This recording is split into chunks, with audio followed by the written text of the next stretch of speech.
The reason why I come to Talking Money is that I was in a situation where I had no help, no financial help. I was on a low income. I was not well. I had nothing. My freezer was broke, my cooker. Things were really, really, really bad. And then I was introduced to Talking Money, and from then they've helped me so much.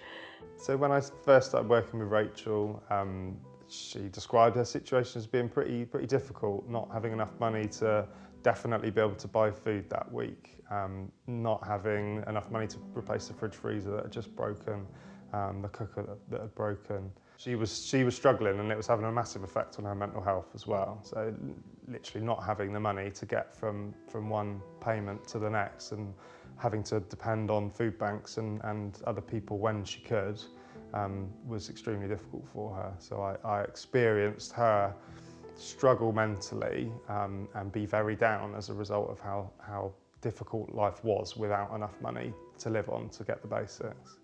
It's just been a whirlwind for me, but having Nick and Talking Money by my side, the way that they had time for me, anything that I had a problem with, he'd help me on the laptop.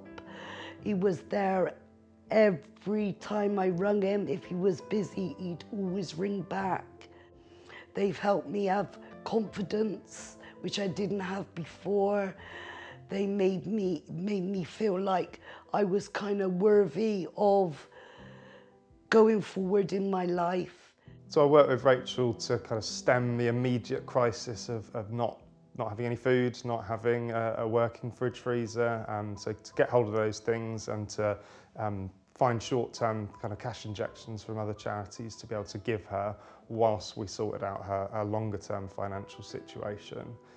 So that involved sorting out the benefits that she was receiving, going through an appeal for disability benefit PIP, and just throughout that process ensuring that some money could come in from somewhere to ensure that she could still exist an okay level of life and be able to pay her bills and not be completely in anguish at the end of every week, because she continues to not be able to feed herself properly.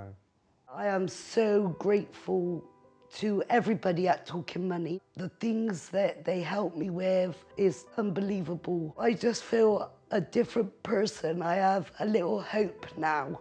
And every time I used to speak to Nick, he used to give me a little lift. Even though I used to ring him for stupidness, he'd always pick up, knowing that I was in a bad place at that time. Now I see that Rachel is bright and back to who she actually is. She's funny and she makes me laugh a lot. She's slightly rude and in an enjoyable way. And yeah, she's got light again and she's got life again. And I will miss working with Rachel, but I'm confident that she will be moving on with her life and going forwards and being able to do more of the things that she wants to do and be able to live again rather than just existing week to week. I'm going to tell you the truth, I probably wouldn't be here now with you and or Shane. I wouldn't be here because I just give up. And I hope that there's people out there will realise, you know, Talking Money is an asset to everybody in Bristol. You know, what can I say? Thank you so much.